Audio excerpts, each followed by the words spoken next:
네, 오늘 이 시간에는 하나님께 구하는 자세라는 주제를 가지고 말씀을 잠시 나누겠습니다.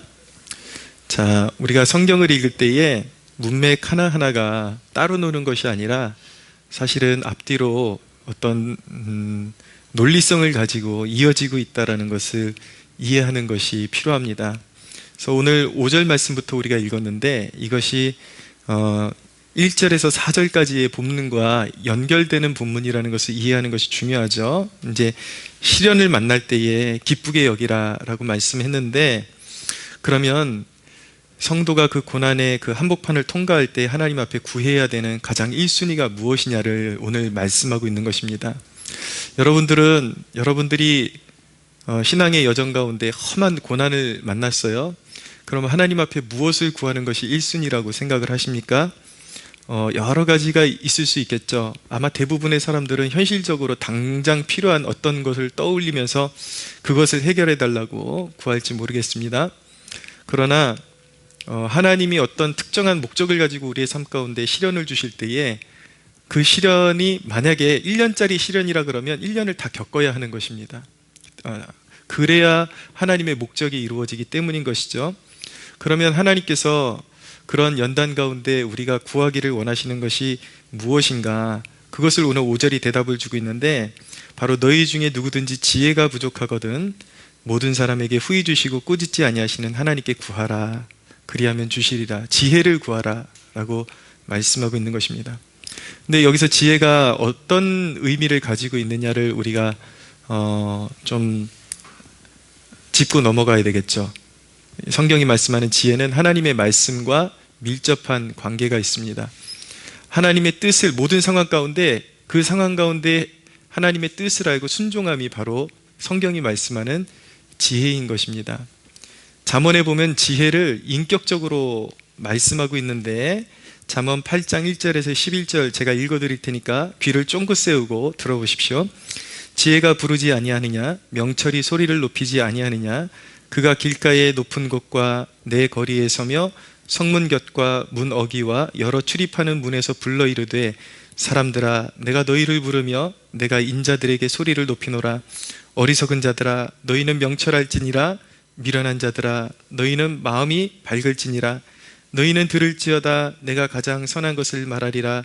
내 입술을 열어 정직을 내리라. 내 입은 진리를 말하며 내 입술은 악을 미워하느니라.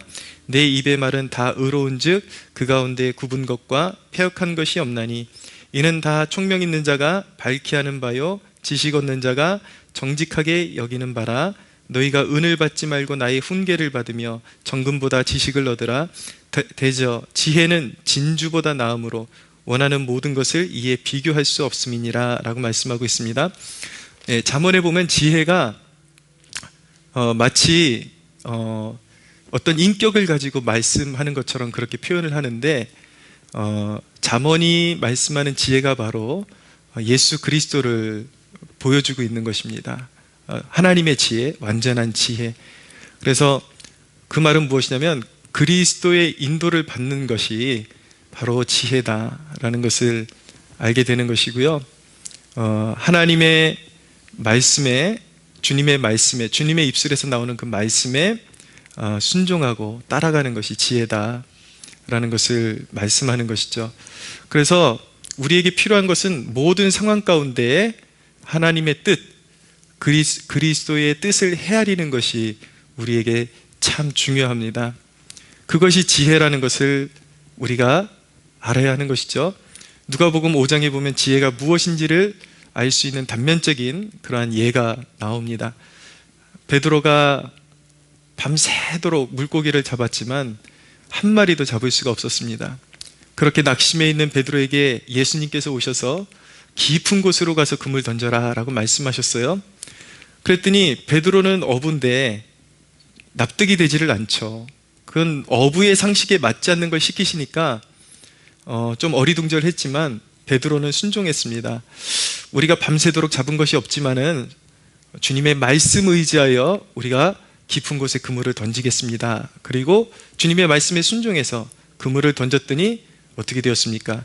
물고기가 그물이 찢어지도록 그렇게 잡혀서 올라오는 거예요.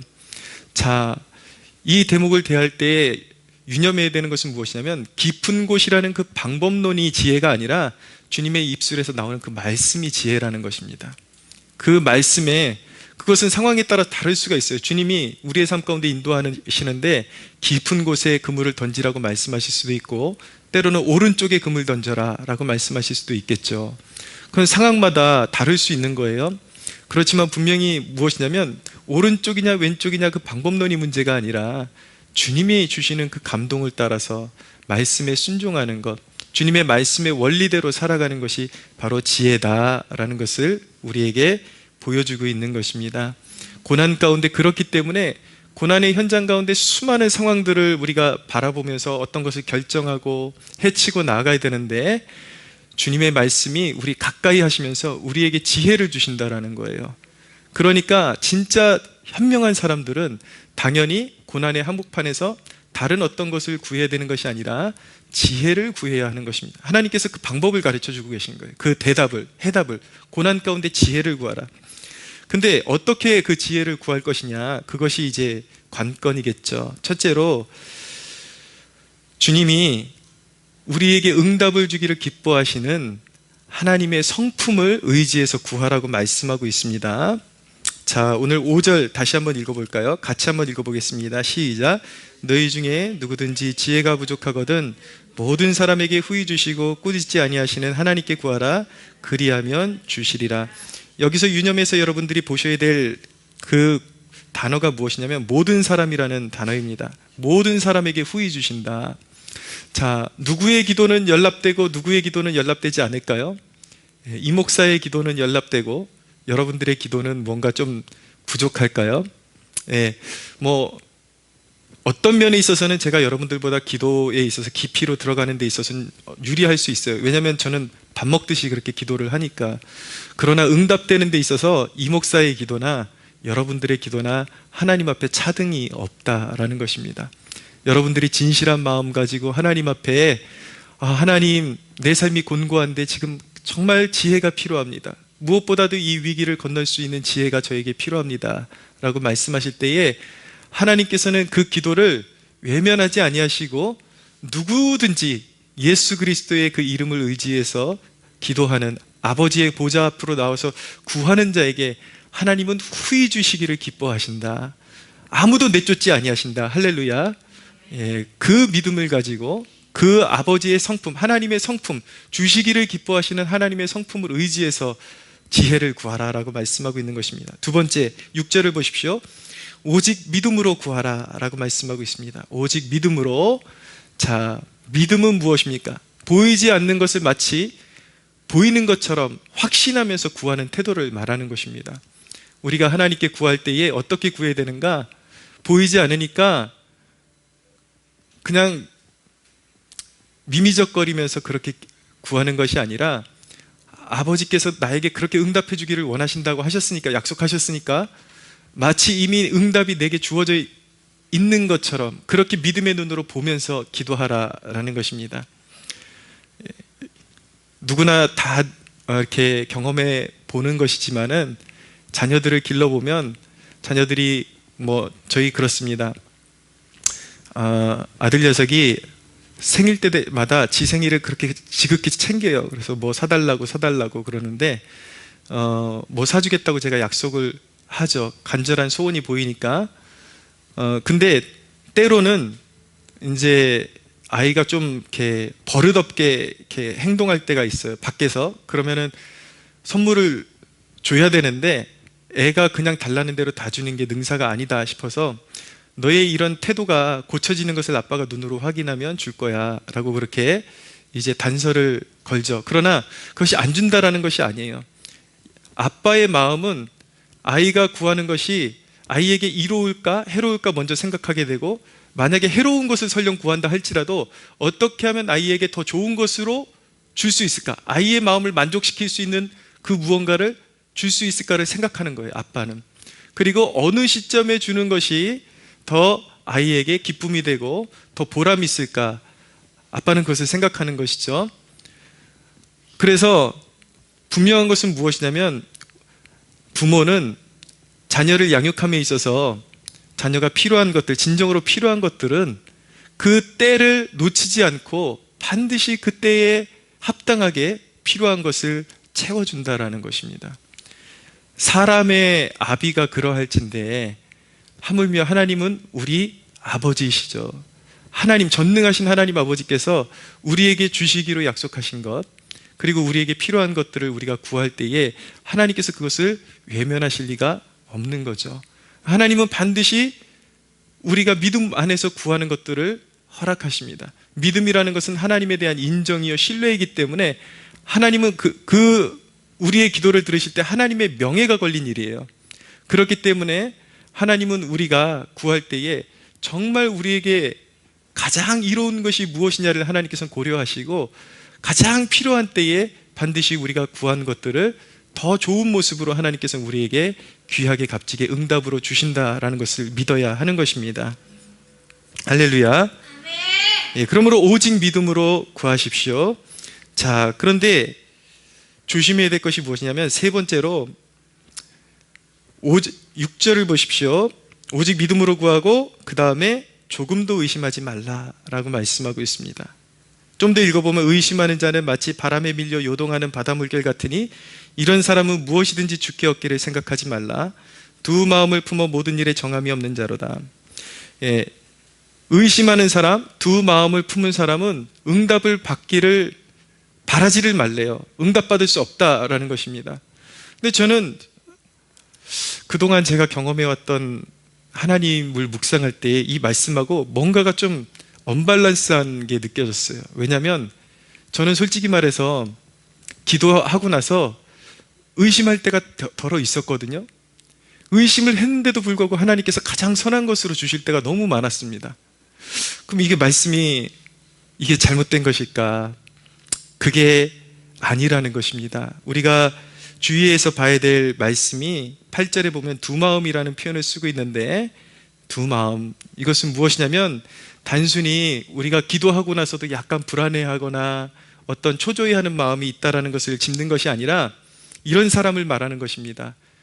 기도는 했는데 형식적으로 기도해놓고 응답이라는 것을 아예 바라지도 않아요.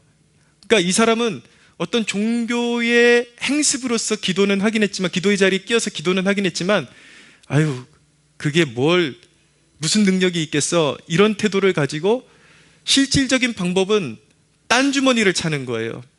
그러니까 마음이 나뉘어서 절대적으로 하나님을 신뢰하는 믿음이 아니라 오히려 기도해놓고 실질적인 자기에게 도움을 줄 수 있는 뭔가가 있지 않을까, 사람 찾아다니고 뭔가 자꾸 딴 주머니 차고 다른 생각하고 다른 해결책을 구하는 사람, 두 마음을 품은 사람. 사실은 두 마음을 품었다 그랬지만 하나님께로 마음을 향한 사람이 아니라 오히려 세상을 의지하고 자기 자신을 의지하고 하나님 아닌 다른 어떤 것을 통해서 해결안 받으려고 하는 마음이 갈라진 사람, 이런 사람은 절대 하나님으로부터 응답을 받을 생각을 하지 말라는 것입니다. 그러면 어떻게 하면 우리가 하나님께 전적으로 신뢰함으로 구하고 하나님께서 주실 것들을 기대할 수 있겠습니까? 그것을 도와주시는 분이 바로 성령님이십니다. 잘 들으십시오. 우리가 기도할 때 우리 믿음의 사람들은요, 옛날에는 저는 이런 설교를 들으면 참 모호하다라는 생각을 갖게 되었어요. 성령을 따라서 행하는 게 도대체 뭐냐, 그리고 해답이 성령님이 도와주신다 그러는데 너무 애매하게 들리는 거예요. 저거 너무 진짜 이렇게 좀 실효성이 없는 그런 가르침을 설교단에서 약간 형이상학적으로 하는 것 아니냐, 그런 생각이 들었는데 그것을 체험하기까지 거듭난 하나님의 사람이라 할지라도 상당히 오랜 시간 걸린다라는 것을 알게 되었습니다. 그러니까 기도 훈련을 통해서 그것이 지금 제가 설교하는 것이 모호하게 들린다면 어떻게 받아들여야 되냐면 그만큼 주님과 친숙하게 지내는 그 숙달이 덜 됐다라는 거예요. 기도 생활이 그만큼 빈약하다라는 것을 의미하는 것이죠. 그러나 기도 생활을 계속 하다 보면요, 그런 게 있습니다. 기도하는 중에 염려와 불안 가운데 기도를 시작했는데 뭐가 확 몰려오는 느낌이 아니라 할지라도 내 마음의 중심 어딘가에서 한 줄기 소망의 빛이 이렇게 올라오는 것을 느끼게 돼요. 하늘의 평강. 말로 표현할 수 없는데 크게 막 무언가가 뭐 이렇게 크게 밀려오는 그런 건 아니라 할지라도 어딘가에서 올라오는 그 염려와 초조를 누르고 어딘가에서 올라오는 소망의 빗줄기가 있는데, 그것이 바로 성령께서 나의 기도를 붙들고 계신 것이라는 것을 알게 되는 것이죠.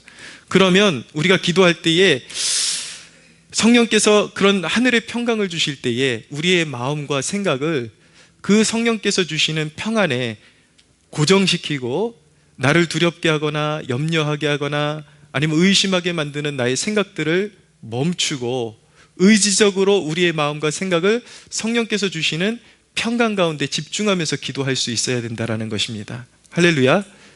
네. 그렇게 기도할 때에 마침내 하나님께서 가장 적당한 때에, 우리가 기도할 때 고난의 터널을 통과할 때 하나님께서 거기에 합당한 어떤 확신과 응답, 말씀을 부어주신다는 것을 알게 되는 것입니다. 여러분, 이 신앙생활은 너무 묘미이고 기쁨이고 행복입니다. 자, 늘 제가 개척교회 목사라 그러니까 주위에서 저를 대하는 사람들이 불쌍하게 보는 사람들이 덜어 있어요. 제가 이제 여기서 가난했던 시절 간증하고 그러니까 정 목사 참 불쌍하구나. 근데 실질적으로 제가 그 간증을 하는 이유는 나를 좀 불쌍히 여겨주십시오 라고 간증하는 게 아니에요. 그 가운데 하나님을 경험했던 그 기쁨, 그리고 그 어려움 가운데 나를 실제적으로 만져주셨던 그 영적인 노하우를 나눠주고 싶은 것인데, 그걸 배우라고 제가 설교하고 있는 거거든요. 근데 역으로 잘못 알아듣는 사람들은 저 목사 참 불쌍하다라고 그렇게 받아들이는 경우가 있는데, 그걸 원하는 것이 아니라 제가 고난의 터널에 통과하면서 배운 것이 무엇이냐면, 항상 하나님은 그렇게 역사하셨습니다. 어떤 어려운 문제가 있을 때 그 사안을 놓고 하나님 앞에 신뢰하면서 기도했을 때에 어느 순간 하나님께서 제 마음에 어떤 말씀 그리고 확신을 부어주실 때가 있어요. 그럼 이미 응답된 거예요. 그럼 시차가 있을 뿐이지, 그 응답을 느끼고 나서 그 확신 가운데 머무르면 하나님께서 정하신 때가 있죠. 어떤 경우에는 상당히 가까운 때가 있습니다. 며칠 만에 이루어질 때가 있고, 어떤 응답은 좀 멀 때도 있어요. 한 1년 걸리는 응답도 있긴 하지만, 분명한 것은 무엇이냐면 우리가 인내하고 믿음으로 기도했을 때 하나님께서 어떤 지혜의 말씀, 그것을 가슴에 우리 마음판에 부어주실 때에 그것은 이미 상황이 종료된 것으로 믿어도 좋은 것입니다. 이미 하나님께서 무언가를 이미 하나님께서 말씀으로 명하셨고, 이제 그것이 실체로 드러날 일만 기다리면 되는 거예요. 할렐루야. 이 신앙은 묘미인 것입니다. 그렇기 때문에 여러분, 우리가 믿는 하나님이 전능하시기 때문에 성경은 고로 뭐라고 말씀하고 있냐면, 믿는 자에게는 능치 못함이 없느니라. 이 기도의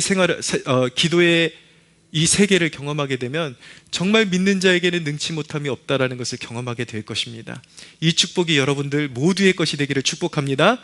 말씀 정리합니다, 여러분. 자, 하나님께서 여러분들에게 지혜를 주기를 원하시는데 어떻게 그 지혜를 얻을 수 있는가? 기도하라는 것입니다. 기도하는데 오직 믿음으로 기도하고 그 응답이 올 때까지 기다릴 때에 불안해하지 말고 의심하지 말고 신뢰함으로 아버지께서 주실 것이니까. 그것이 바로 그리스도가 우리를 위해 피 흘리심으로 우리에게 허락하신 하늘의 복임을 믿으시기 바랍니다. 여러분들 모두의 그런 응답들이, 기도의 제목들이 하나님의 선하신 뜻 가운데서 응답되어지는 축복이 여러분들 모두의 삶 가운데 임하기를 예수님의 이름으로 축복합니다.